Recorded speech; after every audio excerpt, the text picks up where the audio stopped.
నమస్తే, నేను ముఖేష్. గోకర్ణ గౌరవాన్వితులు, శాక్తేయ సహస్ర కిరణ బిరుదాంకితులు, శక్తిపీఠం వ్యవస్థాపకులు పూజ్యశ్రీ డాక్టర్ స్వామి శాంతానంద పురోహితి గారు మనతో పాటు ఉన్నారు. వారితో మాట్లాడే ప్రయత్నం చేద్దాం. గురువు గారు నమస్కారం. శ్రీమాత్రే నమః. రామదూత సూత్రం, ముఖ్యంగా ఈ రామదూత సూత్రం యొక్క రహస్యాలు ఏంటి? రామదూతము అంటే ముందుగా గుర్తొచ్చేది హనుమంతుడే.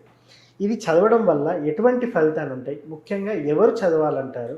నిత్య జీవితంలో కూడా చదవచ్చా? చదివితే ఎలాంటి ఫలితాలను మనం చూడవచ్చు అంటారు? చరాచర సృష్టిలో ఇంతటి గొప్ప భక్తుణ్ణి కానీ గొప్ప దూతను కానీ మనం ఎక్కడ కూడా చూసి ఉన్నాం.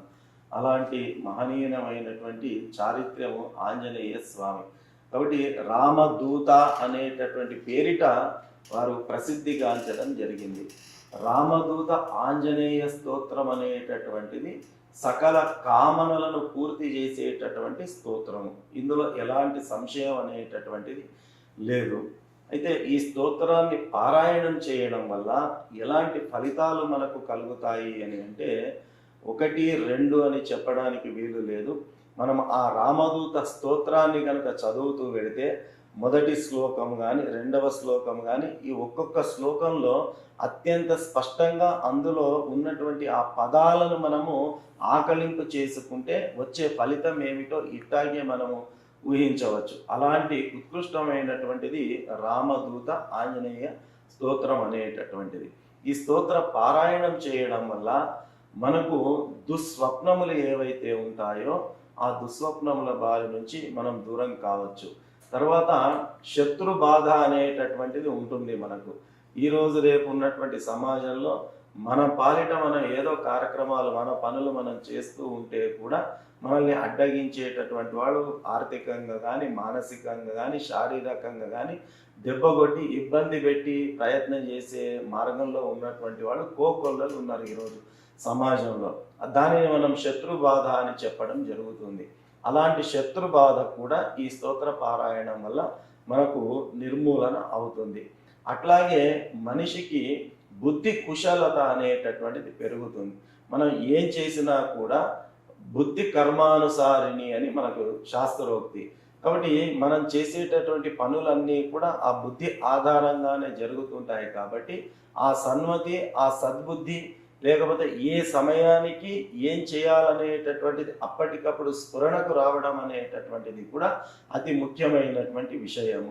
అలాంటి మంచి స్ఫురణ మనకు కలగాలన్నా కూడా ఆ సద్బుద్ధి మన లోపల పెంపొందింపాలంటే కూడా ఈ స్తోత్ర పారాయణం వల్ల అది మనకు కలిగేటటువంటి అవకాశం ఉన్నది. అంతేకాకుండా ఆర్థికంగా ఏవైనా హెచ్చు తగ్గులు జీవితంలో అనుభవిస్తూ ఉంటే కూడా ఈ రకమైనటువంటి స్తోత్ర పారాయణం వల్ల మనం ఆ సమస్యలను కూడా అధిగమించేటటువంటి అవకాశం అనేటటువంటిది ఉంటుంది. తర్వాత నరదృష్టి, నరదోష అని చెప్పడం జరుగుతుంది. ఇలాంటివి కూడా, ఎందుకంటే మనిషి యొక్క చూపు చాలా చెడ్డది అని చెప్పి చెబుతూ ఉంటారు. ఆ రకంగా కొందరి చెడు దృష్టి వల్ల సవ్యంగా సాగుతున్నటువంటి మార్గంలో కూడా ఇబ్బందులు కలిగేటటువంటి అవకాశం ఉంటుంది. కాబట్టి అలాంటి నర దృష్టిని కూడా దూరం చేసేటటువంటి దివ్యమైన మహిమాన్వితమైనటువంటి స్తోత్రము శ్రీ రామదూత ఆంజనేయ స్వామి స్తోత్రం. ఇలా చెబుతూ పోతే కొల్లలైనటువంటి లాభాలు, ఫలితాలు ఈ స్తోత్ర పారాయణం వల్ల మనకు ఉన్నాయి. ఈ స్తోత్రాన్ని మనము శుచిగా, శుభ్రతగా స్నానం చేసుకొని ఆంజనేయ స్వామి వారి యొక్క చిత్రపటం కావచ్చు, లేదా రామ పరివారం యొక్క చిత్రపటం కావచ్చు పెట్టుకొని ఆ స్వామివారి యొక్క చిత్రపటం ముందు ఆవు నెయ్యి కానీ నువ్వుల నూనెతో కానీ దీపారాధన చేసుకొని మనము త్రికరణ శుద్ధితో ఈ స్తోత్రాన్ని గనక ప్రతిరోజు 41 సార్లు మండలం అని చెబుతారు.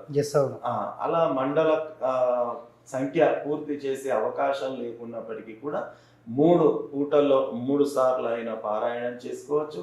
ఇప్పుడున్నటువంటి కాలమాన పరిస్థితుల్లో ఉద్యోగ ధర్మ నిర్వహణలో ఇతరత్ర పనుల్లో మనకు ఆ 3 పూటలు కూడా చేసుకునే అవకాశం లేని సందర్భంలో ఉదయం స్నానం చేసిన వెంబడే కానీ లేకపోతే మన పనులన్నీ పూర్తి చేసుకున్న తర్వాత సంధ్యా సమయంలో కానీ అలా రోజులో ఏ ఒక్క పూట అయినా కూడా మనము త్రికరణ శుద్ధితో ఈ స్తోత్ర పారాయణం కనుక చేసుకున్నట్టయితే ఇది వరకు మనం చెప్పుకున్నటువంటి ఫలితాలన్నీ కూడా ఆ సద్భక్తులు పొందేటటువంటి అవకాశం ఉంటుంది.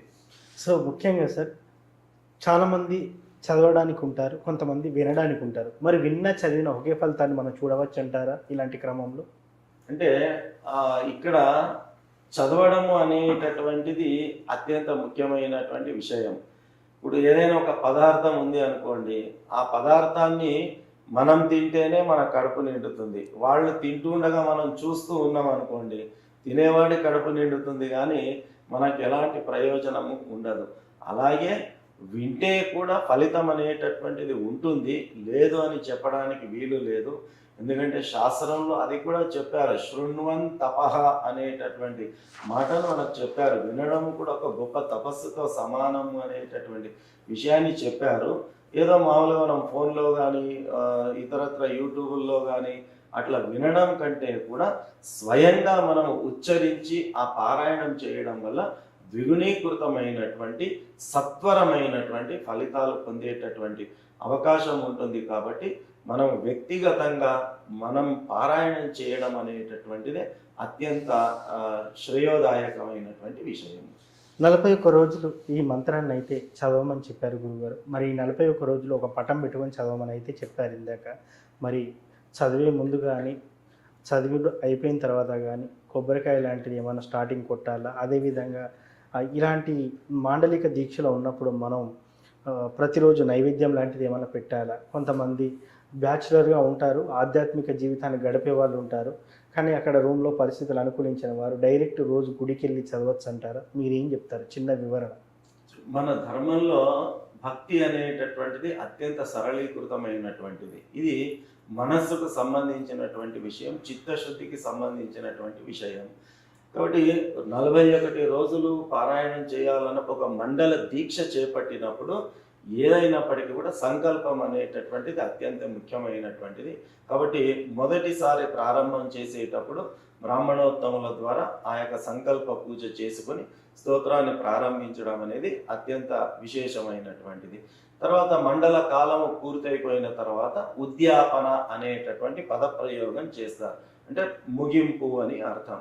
ఆ ముగింపు సందర్భంలో స్వామివారికి విశేషంగా అర్చన అభిషేకాది కార్యక్రమాలను చేయించడము, మామూలుగా వడల హారాన్ని ఆంజనేయ స్వామికి సమర్పిస్తారు, అత్యంత ప్రీతిపాత్రము అని చెప్పి.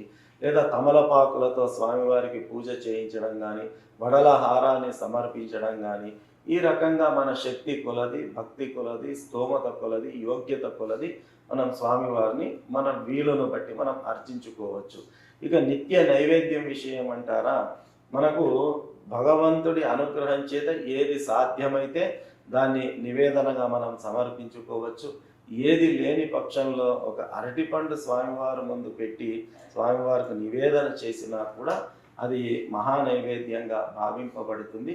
శక్తి ఉన్నటువంటి వాళ్ళు శాస్త్ర విధి విధానాల ప్రకారం ఏ నివేదన ఆంజనేయ స్వామికి మనకు తెలియచెప్పబడ్డాయో అలాంటివి చేస్తే సరిపోతుంది. శక్తి లేనటువంటి వాళ్ళు మామూలుగా పాలు చక్కెర పెట్టిన, బెల్లము పుట్నాలు పెట్టిన, లేదా అరటిపండు పెట్టిన, ఏ రకమైనటువంటిది సమర్పించినా కూడా భక్తితో సమర్పించడం అనేది ముఖ్యం. భగవంతుడు దాన్ని స్వీకరిస్తాడు, మనల్ని అనుగ్రహిస్తాడు. ఎస్, ముఖ్యంగా ఈ సూత్రం ఎలా చదవాలి, ఎలా చదవడం వల్ల ఎలాంటి ఫలితాలు కలుగుతాయి, ముఖ్యంగా ఈ సూత్ర పఠనం వల్ల కలిగే ఫలితాల గురించి చాలా చక్కగా చెప్పుకున్నారు గురువుగారు. ధన్యవాదాలు. శ్రీమాత్రే నమః.